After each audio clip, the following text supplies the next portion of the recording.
بسم اللہ الرحمن الرحیم۔ السلام علیکم ناظرین، دنیا نیوز پر آپ دیکھ رہے ہیں پروگرام نقطہ نظر۔ میں ہوں آپ کا میزبان محمد اجمل جامی، میرے ساتھ تشریف رکھتے ہیں مجیب الرحمان شامی صاحب۔ سب سے پہلے آپ دیکھیں گے آج کے موضوعات۔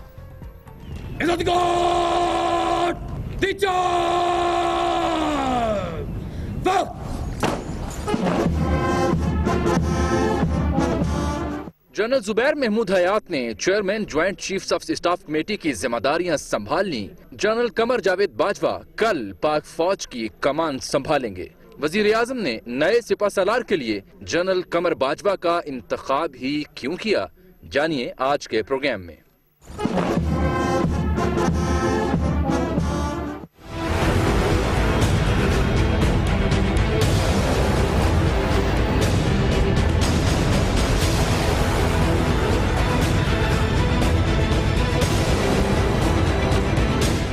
Line of control Afghanistan, CPEC کی سیکیورٹی اور ڈو مور جیسے مطالبات، نئے آرمی چیف درپیش چیلنجز سے کیسے نمٹیں گے؟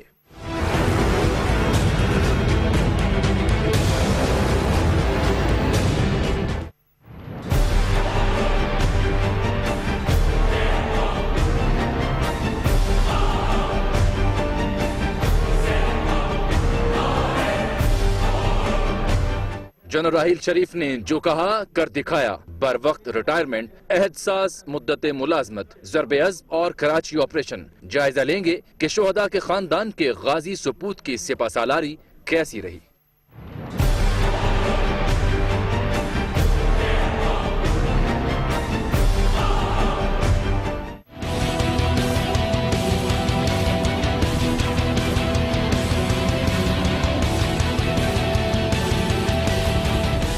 سول ملٹری تعلقات کے اتار چڑھاؤ، کیا اب سیاسی اور عسکری قیادت ایک پیج پر آ چکی یا فاصلے کسی بھی وقت بڑھ سکتے ہیں؟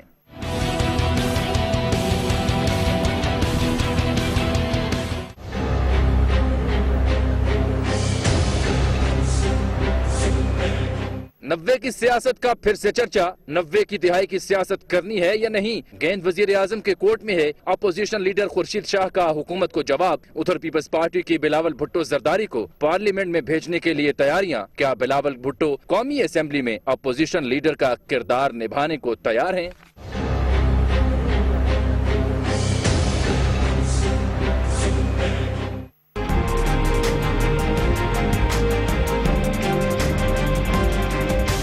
پنجاب کابینہ میں توسیع، 11 نئے وزراء نے حلف اٹھا لیا۔ صوبائی کابینہ میں توسیع اب ہی کیوں؟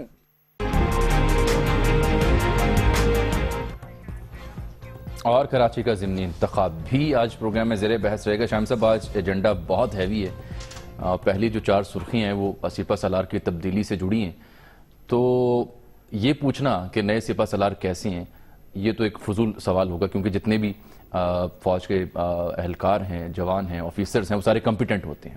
تو پھر سوال یہی بنتا ہے کہ جنرل باجوہ کی ہی چوائس کیوں اختیار کی وزیر اعظم میاں محمد نواز شریف صاحب نے؟ یہ تو آپ نے عجب بات کی ہے کہ فوج کے تمام جنرل، سپاہی، عہدیدار کمپیٹنٹ ہوتے ہیں۔ جو اسی لیے فوج میں ہوتے ہیں؟ نہیں، یہ تو آپ کہنا مشکل ہے، کیونکہ کچھ نہ کچھ کہیں نہ کہیں تو انکمپیٹنس بھی ہوتی ہوگی نا۔ آپ یہ کہہ سکتے ہیں کہ جو اس درجے پہ پہنچتے ہیں، سینئر لیول پہ جو لیفٹیننٹ جنرل بنتے ہیں، وہ ایک پوری چھلنی سے چھن کے آتے ہیں، ان میں آپ خوب ستر کی تلاش تو کر سکتے ہیں، آپ ان میں یعنی اہلیت اور نا اہلیت کی بات نہیں کر سکتے، یعنی بیٹر دین دی بیسٹ کی بات۔ ہاں جی، تو اب یہ ہے کہ جیسے یہ 4 جنرلز جن کے نام آ رہے تھے، وہ سارے کے سارے یعنی آپ سمجھیں کہ ایک ہم جماعت تھے ایک طرح سے، کہ جو 62واں لانگ کورس ہے اس سے تعلق رکھتے تھے، گویا ایک ہی وقت میں وہ ان کی ٹریننگ ہوئی، وہ فوج میں بھرتی ہوئے، تربیت حاصل کی انہوں نے، اور اس کے بعد یہ جو سینیرٹی ہے، اب تو وہ میرا خیال جو امتحان کی پرفارمنس ہے، کوئی نمبر کسی کا 1 زیادہ آ گیا، 2 زیادہ آ گئے، وہ سینئر جونیئر اس طرح سے ہوتا ہوگا میرا خیال ہے۔ تو اب اس میں جنرل زبیر حیات جو ہیں وہ سب سے سینئر جنرل تھے، اس کے بعد اشفاق ندیم صاحب تھے، پھر باجوہ صاحب تھے، یعنی یہ سینیرٹی جو ہے ایسے ہی ہے، ایک اس کا بس ایک برسبیل تذکرہ ٹھیک. ادروائز یہ سب ایک ایکول رینک کے، مساوی رینک کے اور ایک ہی وقت میں ٹریننگ پانے والے اور ایک ہی وقت میں ترقی حاصل کرنے والے جنرل تھے. ٹھیک. اور اب اس میں دیکھیے بہت سی اسپیکولیشن ہوتی رہی، بہت سے لوگ بہت سی باتیں کرتے رہے، لیکن ہم نے اس میں بڑی احتیاط برتی، کیونکہ افواج پاکستان کے حوالے سے کسی قسم کی قیاس آرائی مناسب نہیں ہوتی. اور آپ نے جو ایک ٹویٹ کیا تھا تو میں نے اس وقت بھی آپ سے کہا تھا کہ تھوڑا دوسرا نام بھی ساتھ رکھ لیں. ٹھیک ہے جی، آپ نے کہا تھا اشفاق ندیم صاحب کے ساتھ، اور یہ باجوہ صاحب کا نام بھی رکھ لیں، کیونکہ از راہ مہربانی آپ نے اسے قبول کر لیا تھا. تو بہرحال اب آپ بڑی دلچسپ بات ہے کہ یہ جو ہمارے باجوہ صاحب ہیں، یہ جب اسی منصب پر فائز تھے جس منصب پر راحیل شریف صاحب کیانی صاحب کے دور میں آخر میں فائز تھے. ٹھیک. یعنی inspector general training and evaluation. جی جی جی جی. اور ایک اس کو ذرا سمجھا جاتا ہے کہ یہ پوسٹ ذرا تھوڑی یعنی نظری سے زیادہ ہو جاتی ہے. ٹھیک. تو بہرحال راحیل شریف صاحب بھی اسی پوسٹ پہ تھے کیانی صاحب کے دور میں، اور ان کا انتخاب ہوا، اور نواز شریف صاحب نے ان کا انتخاب کیا. اور راحیل شریف صاحب کے دور میں باجوہ صاحب اسی منصب پہ تھے، تو پھر نگاہ انتخاب ان پر پڑی. اب اس ایک نقطے کی تفسیریں بہت ہو سکتی ہیں لیکن اس میں جانے کا محل نہیں ہے. میرا خیال ہے کہ وزیر اعظم کی یہ کوشش رہی ہے کہ وہ ایک آزادانہ منتخب کریں چیف آف آرمی سٹاف کو، یعنی ان کو جانے والا جو ہے اس کے ساتھ بھی کوئی اس کو منسلک نہ کرے. اور کیانی صاحب جو تھے ان سے بالاتر ہو کر انتخاب ہوا تھا، اور یہ انتخاب بھی اس ساری چیزوں کو ایک نظر انداز کر کے انہیں اپنی مرضی سے کیا ہے. اب باجوہ صاحب جو ہیں ان کے بڑا خیر مقدم کیا گیا ان کا. بڑے وہ کہتے ہیں کہ پنجابی محاورے میں کھلے ڈلے آدمی ہیں، اتنے زیادہ کر و فرق اس کے شائق نہیں ہیں، پروٹوکول کے شائق نہیں ہیں. تو آپ دیکھیں جب وہ وزیر اعظم سے ملنے کے لیے آئے وزیر اعظم ہاؤس، تو جو لوگ ان سے وہاں موجود تھے ان سے انہوں نے معانقہ کیا، جو وہاں معاونین تھے ان کے ساتھ بھی انہوں نے مسافہ کیا. تو گویا یہ ایک یعنی اس سے معلوم ہوتا ہے کہ وہ ایک ذرا بے تکلف شخص ہیں، اور گکھڑ منڈی سے ان کا تعلق ہے، گجرانوالے قریب. اور اس میں ان کے والد صاحب وہ بھی کرنل تھے فوج میں، اور اب ان کے 5 بہن بھائی ہیں، لیکن وہاں کوئی بھی رہائش پذیر نہیں ہے. اور ان کے ایک عزیز ہیں وہاں، عاصم باجوہ میرا خیال نام ہے نوجوان کا، وہ وہاں ناظم منتخب ہوئے ہیں گکھڑ منڈی میں. ہاں گکھڑ منڈی میں، ایک یو سی کے. تو ان کی قیادت میں جب لوگوں کو یہ خبر ملی تو پھر مٹھائیاں تقسیم ہوئی پورے گکھڑ منڈی میں. بالکل. اور 2 روز سے مٹھائی تقسیم ہو رہی تھی، میں کہا آج بھی شاید ہو رہی ہو. اور ان کے جو والد ہیں ان کی قبر پر علاقے کے لوگ جو تھے بڑی بھاری تعداد میں پہنچے، اور وہاں انہوں نے فاتحہ پڑھی ان کے احسال ثواب کے لیے. اور خود جنرل باجوہ جو ہیں انہوں نے جب یہ خبر سنی تو سب سے پہلا کام یہ کیا انہوں نے کہ اپنی والدہ جو کہ دفن ہے راول پنڈی میں، ان کی قبر پہ گئے اور وہاں حاضری دی اور فاتحہ پڑھی.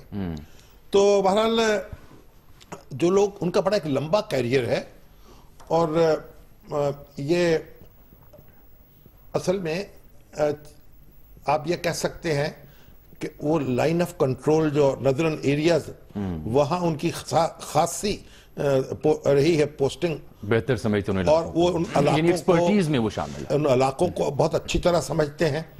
اور دوسری بات یہ ہے کہ ان کی سب سے بڑی خوبی یہ ہے کہ پاک فوج کے وہ لیفٹیننٹ جنرل تھے، اور ظاہر ہے کہ جب ان کا انتخاب کیا گیا تو ساری دعائیں ان کے لیے ہو گئیں، اور سارے ہاتھ سلام کرنے کے لیے اٹھ کھڑے ہوئے. بلکہ ٹویٹر پر سوشل میڈیا پر ٹاپ 10 رہے، آج بھی ان کا ذکر ہوتا رہا، مسلسل ہوتا رہا. تو اب بڑا یہ اب کچھ قسمت کی بات بھی ہوتی ہے، کو اللہ تعالیٰ کی طرف سے بھی ہوتا ہے.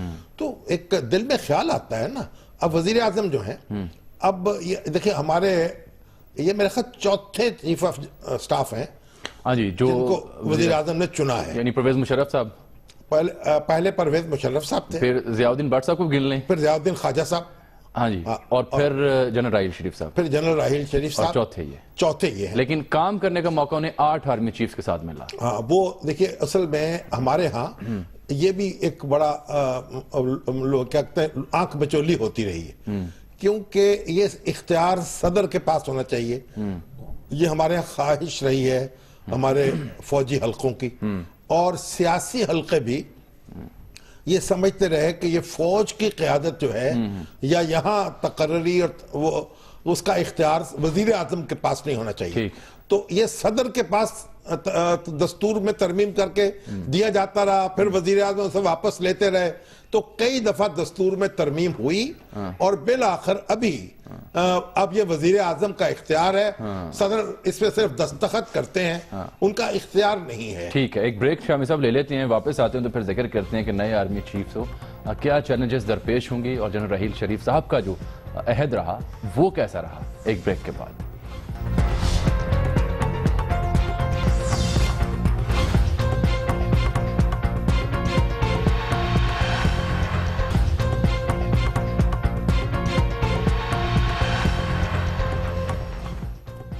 ویلکم بیک ناظرین. کل شامی صاحب تقریب ہوگی جس میں سنگاپور سے جو آتا ہے بانس, ملاقہ اسے کہا جاتا ہے, ملاقہ کین, اس کی چھڑی بنی ہوتی ہے. اس کی چھڑی جو ہے وہ پھر یعنی وہ ایک رسمی طور پر وہ چینج آف کمانڈ کی علامت ہے, تو وہ دی جائے گی جنرل راحیل شریف صاحب کی جانب سے جنرل باجوہ صاحب کو, جس سے یہ عمل مکمل ہو جائے گا. لیکن آج جو ہے جنرل زبیر صاحب تو آ گئے نا جی. ہاں جی وہ آ گئے, لیکن ان کے پاس چھڑی نہیں تھی. ہاں چھڑی جو ہے چیف آف آرمی سٹاف کے پاس ہے, اور پچھلے دفعہ جب کیانی صاحب نے یہ چھڑی جنرل راحیل شریف صاحب کو دی تو اس وقت تو ہم دیکھنے کے لیے گئے تھے اچھا اس تقریب کو. ہاکی اسٹیڈیم میں ہوتی ہے پنڈی کے. بڑا بہت زوردار تقریب تھی. دیکھیں یہ چیئرمین جو joint chief of staff committee ہے, یہ بھٹو صاحب کے دور میں یہ ادارہ قائم کیا گیا تھا. ٹھیک. اور اس میں یہ تھا کہ یہ ایک جو ہماری بری اور فضائی اور بحری افواج ہیں ان کے درمیان رابطہ رہے گا, اور ایک تھوڑا چیف آف آرمی سٹاف جو ہیں ان کے کچھ اختیارات بھی اس کو منتقل ہو جائیں گے. تو یہ جو, اور اس میں باری باری یہ سارے جو سربراہان ہیں وہ اس میں اپنی ذمہ داری نبھائیں گے چیئرمین کے طور پر. ٹھیک. لیکن یہ باری والا کام چلا نہیں. ٹھیک ہے, اب تو بری فوج ہی آتی ہے. اب کچھ عرصے سے تو بری فوج جو ہے اسی نے چیئرمین شپ سنبھال لی ہے, اور اس بنیاد پر اب 2 4 سٹار جنرل جو ہیں وہ فوج کے حصے میں آ گئے ہیں.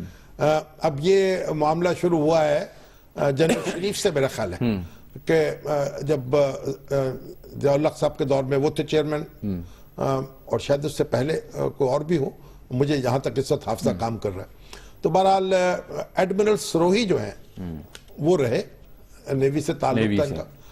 اب ہونا تو یہ چاہیے کہ یہ تھوڑا سا اس کو اسٹرینگتھن کیا جائے. جب آپ اس میں سینئر موسٹ جنرل اس کی سربراہی کرتا ہے, اور پھر 2 4 سٹار جنرل بھی ظاہر ہے ان کے اپنے لوازمات ہیں, وہ بھی فوج اٹھاتی ہے, تو مگر ایسا ہو نہیں پایا.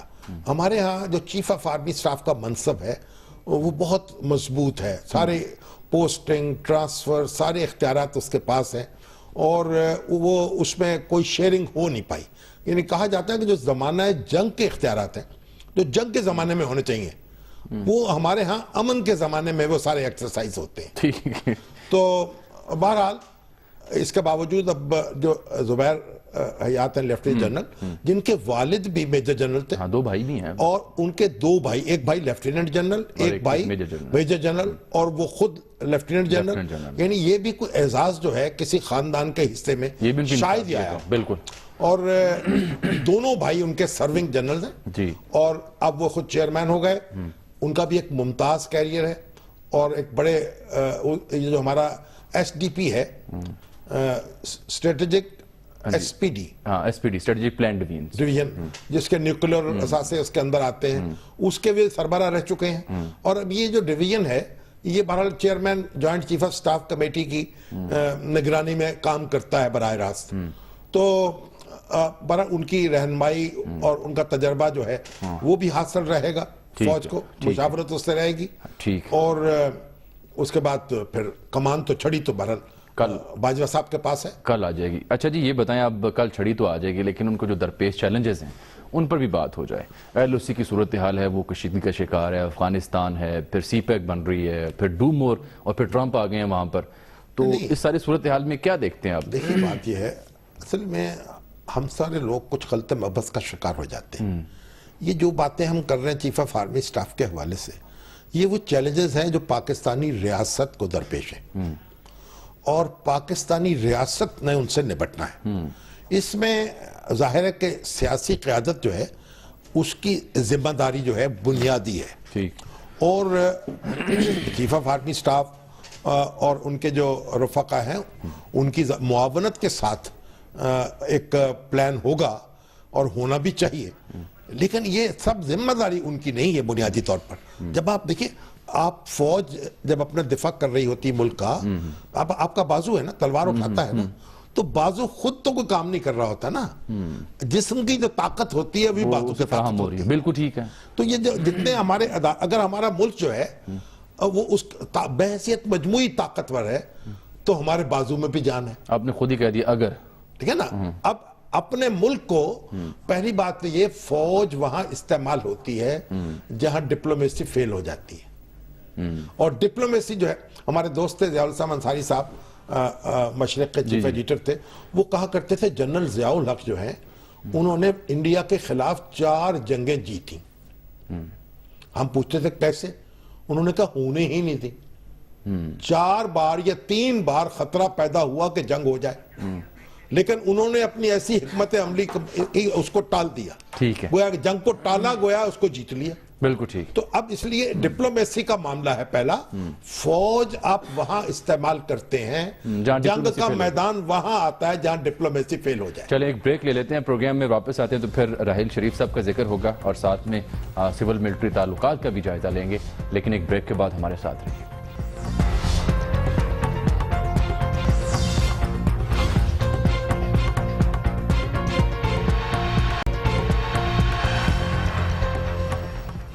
ویلکم بیک ناظرین. شاہم صاحب, اب جو ہے راحیل شریف صاحب کا ذکر ہوگا, کیسی ان کی شخصیت ابھر کر سامنے آئی, کیا کرشمہ تھا ان کی شخصیت کا, اور جب خود انہوں نے کہا تھا جنوری فروری میں کہ وہ ایکسٹینشن نہیں لیں گے, تو پھر پچھلے 2-3 ماہ میں جو کچھ ہوا میرے اور آپ کے سامنے ہے, ایکسٹینشن کی باتیں کی گئیں, فیلڈ مارشل کی باتیں کی گئیں, کچھ لوگ کہتے رہے. اب ان کی آشیرواد ان کی حاصل تھی یا نہیں یہ تو ہم نہیں کہہ سکتے. دیکھیں ایک بات آپ سمجھیں کہ جنرل راحیل شریف جو ہیں وہ ایک آؤٹ سٹینڈنگ تھے شخص. ایک تو ان میں شخصی وجاہت, پھر خاندانی وجاہت, جو وہ تو ہے نا, اجے عزیز بھٹی شہید سے ان کی تعلق داری, پھر ان کے بھائی میجر شبیر شریف, وہ نشان حیدر عزیز بھٹی ماموں تھے نا ان کے, ٹھیک ہے نا. اب یہ خاندان جو ہے, ایک تو ان کا اعزاز اپنا تھا, خاندانی وجاہت ان کے اندر تھی, اور پھر شخصی طور پر وہ ایک بڑے یعنی مروب کرتی تھی ان کی شخصیت, دبنگ شخصیت تھی.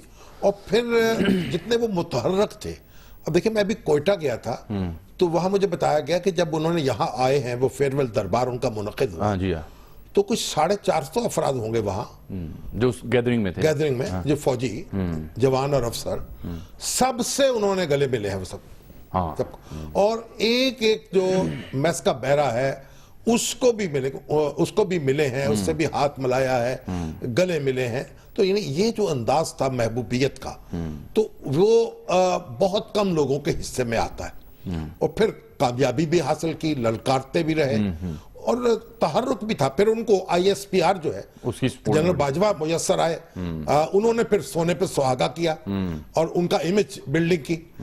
تو اس لحاظ سے ان کو یاد رکھا جائے گا.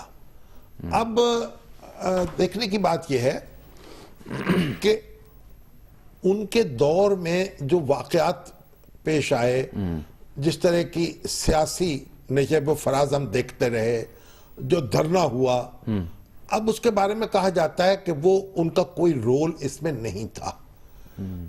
مگر میں آپ کو ایک چیز بتاؤں کہ میرے ایک بڑے عزیز دوست ہیں, سینئر اخبار نویس بہت پاکستان کے, جنرل راحیل شریف کو برسر اقتدار آئے ہوئے کچھ ہی عرصہ ہوا تھا کہ وہ ان سے ملنے کا اتفاق ہوا. اچھا. اور انہوں نے اس وقت آ کے مجھے کہا کہ جنرل راحیل شریف صاحب نے 3 باتیں کہی ہیں. وہ کیا؟ کہ وہ ہوں گی. اچھا وہ کیا؟ وہ مستقبل کا ان کا ایجنڈا تھا. ٹھیک ہے. پہلی بات یہ کہ پرویز مشرف جو ہیں ہاں ان کو رہائی ملے گی, یعنی ان کے لیے تھوڑی سی آزادی ملے گی, آسانی پیدا کی جائے گی. ان کا وہ مطلب ان پر جو مقدمہ ہے وہ پسند نہیں کیا جا رہا تھا فوجی حلقوں میں, اور اس وقت فوج میں سمجھا جا رہا تھا کہ یہ زیادتی ہو رہی. ٹھیک. تو جنرل پرویز مشرف کے بارے میں معاملہ مختلف ہوگا. ہوا. دوسرا یہ پھر جو طالبان ہیں اور یہ دہشت گرد ہیں ان کے خلاف آپریشن ہوگا. وہ بھی ہوا. ہو رہا ہے. اور تیسرا یہ تھا کہ اس وقت آپ کو پتا کہ وہ ایک ہمارا بڑا میڈیا ہاؤس تھا, اس کے ISI کے چیف کے حوالے سے انہوں نے خبر دی تھی. انہوں نے کہا اس کے خلاف قانون کے مطابق کارروائی ہوگی. ٹھیک. یہ 3 باتیں انہوں نے کہی تھی اور وہ تینوں باتیں ہوئیں. ٹھیک ہے. پھر تو ٹھیک ہے نا, مطلب وہ اپنے کہے پہ کامیاب ہوئے. اچھا اب آپ یہ ہے کہ یہ تو اب بحث جاری رہے گی نا کہ ان کے دور میں کس نے کیا کیا. اب وزیر دفاع جو ہمارے خواجہ آصف صاحب ہیں انہوں نے تو 2 روز پہلے واضح طور پر جو سابق ISI کے چیف ہیں ان کا نام لیا کہ وہ یعنی وہ ڈسٹیبلائز کر رہے تھے. اب اس سے آپ اتفاق کریں یا اختلاف کریں, بہرحال یہاں ایسے واقعات پیش آئے جن کی وجہ سے حکومت پر ایک دباؤ بڑھا. اس میں رکات تھے, کیا اثرات تھے, ان کا جائزہ لیا جاتا رہے گا. لیکن جنرل راحیل شریف کے جو قریبی لوگ ہیں جیسے جنرل عبدالقادر بلوچ جو ہیں ان کے ساتھ کام کرتے رہے جنرل صاحب جو ہیں, تو ان کا کہنا تھا کہ وہ غیر متزلزل طریقے سے انہوں نے دستور کی بالادستی جو ہے اس کی بات کی, اس پہ زور دیا اور اس کے ساتھ اپنی کمٹمنٹ کو نبھایا. یہ جنرل صاحب کی جو شہرت ہے اس وقت, یہ آپ سمجھتے ہیں کہ ان کی شخصیت کا حصہ رہے گی آنے والے دنوں میں؟ اب یہ آنے والا وقت بتائے گا. ایک بہت ہی آب و تاب جو ہے وہ تو منصب کی ہوتی ہے نا. تو منصب جب چاہتا ہے, لوگوں کو جو توقعات تھیں, اب جو لوگوں نے سیاپا ڈالا ہوا بیان کر رہے ہیں, سمجھ رہے تھے کہ جناب وہ برسر اقتدار آئیں گے, نہیں آئے تو ان کی مشکل پیدا ہوگی ان کے لیے. تو ایک عہدے کی آب و تاب ہے وہ تو نہیں ہوگی. اور دیکھیں جیسے ہمارے مگر افتخار چودھری صاحب جیسے ہمارے چیف جسٹس, پوری دنیا دہلتی تھی ان سے, لیکن اب وہ یوسف بے کارواں ہو کے پھر رہے ہیں. مگر ایسا نہیں ہوگا. راحیل شریف جو ہیں وہ یوسف بے کارواں نہیں ہوں گے, وہ مرجع خلائق رہیں گے, ان کو قدر کی نگاہ سے دیکھا جاتا رہے گا. چلے اب بریک کا وقت بھی آن پہنچے, لیکن یہ فرمائیں کہ کیا اب یہ کہا جا سکتا ہے کہ سیاسی اور عسکری قیادت اب ایک پیج پر ہے اور تھی؟ ایک پیج پر رہنا چاہیے ان کو. دیکھیں عسکری قیادت جو ہے, عسکری طاقت مل کر اور ہماری سیاسی قیادت کے ساتھ ہی ریاست کی طاقت بنتی ہے. ٹھیک ہے. آپ کے پاس عسکری طاقت ہوگی تو آپ ڈپلومیٹک محاذ پر بھی زیادہ اپنی بڑھا سکیں گے اپنے ایجنڈے کو. اور ڈپلومیٹک اگر صلاحیت آپ کے اندر ہوگی تو آپ اپنی دفاعی طاقت جو ہے اس کا استعمال کر سکیں گے. شام صاحب ایک بریک لے لیتے ہیں, اسی سے جڑا ایک بڑا ہم سوال بھی رہ گیا. ایک بات کہی ہے, بریک نہ لے لیں. شعر مجھے یاد آ گیا, تم سن لیجئے کہ موج ہے دریا میں, بیرون دریا کچھ نہیں. ٹھیک ہے, آپ نے بالکل ٹھیک ہے. اسی سے جڑا سوال یہ ہے کہ جو سول ملٹری تعلقات ہوتے ہیں اس کو بہتر رکھنے میں سب سے اہم کردار کس فریق کا ہوتا ہے؟ جواب جانیے ایک بریک کے بعد.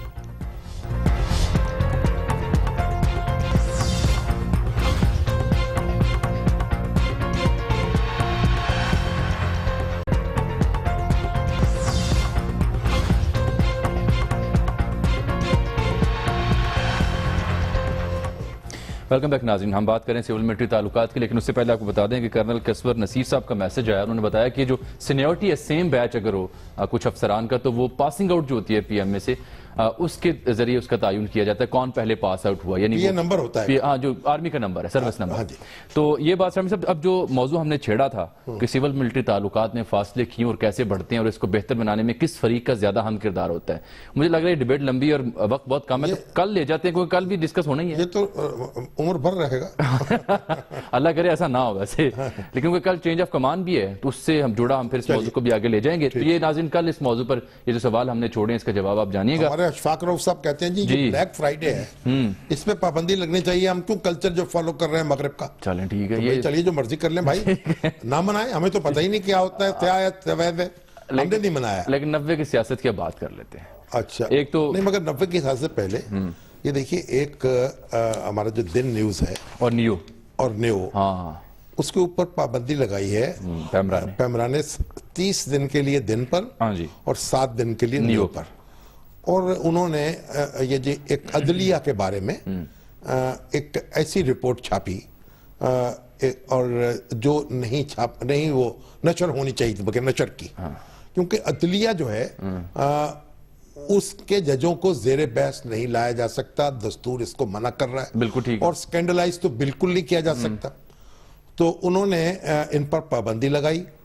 اب یہ آج دن والے گئے تھے سپریم کورٹ، انہوں نے معذرت وہاں سبمٹ کی، غیر مشروط معافی، اور اسی طریقے سے میرے خیال نیو والے جو ہیں، کیونکہ عدلیہ کے سامنے تو اپنے آپ کو سرنڈر کرنا پڑتا ہے، تو اس پر اے پی این ایس کے صدر اور سیکرٹری جنرل جو ہیں ہمارے سرمد علی صاحب اور عمر شامی صاحب، انہوں نے بیان جاری کیا ہے جس میں کہا ہے جب عدلیہ کے سامنے وہ پیش ہو گئے ہیں اور عدلیہ نے اب اس مسئلے کو طے کرنا ہے، تو پھر پیمرا جو ہے اس میں کاروائی نہ کرے، اس کو روک دے، یعنی جو انہوں نے جو بیان لگایا وہ اٹھا لے، کیونکہ معاملہ وہاں چلا گیا۔ ایک بات، دوسری بات یہ کہ اب دیکھیے اگر اتنی پابندی لگے گی زیادہ دنوں کے لیے تو اس سے اداروں کو بہت نقصان پہنچے گا۔ اب ایک شخص اور 2 اشخاص کی غلطی سے اس کی سزا پورے اداروں کو اس طرح نہیں ملنی چاہیے، پورے سٹاف کو بھی سر خمیازہ بھگتنا پڑتا ہے، تو اس پر نظر ثانی کی ضرورت ہے۔ اور اس کے ساتھ ہی میں یہ عرض کروں کہ جو مالکان ہیں الیکٹرانک میڈیا کے، ان کو بھی ایڈیٹوریل کنٹرول جو ہے وہ بہتر بنانے کی ضرورت ہے۔ اگر یہ ایڈیٹوریل کنٹرول بہتر نہیں ہوگا تو ان گھڑ لوگ جو ہیں وہ ایسی غلطیاں کرتے رہیں گے اور اپنے اداروں کو مشکلات میں مبتلا کرتے رہیں گے۔ شامی صاحب 90 کی سیاست کا ذکر جو کہ اشقاباد سے شروع ہوا اور اب خورشید صاحب نے اس کا جواب دیا ہے، ذرا دیکھیے انہوں نے کیا کہا۔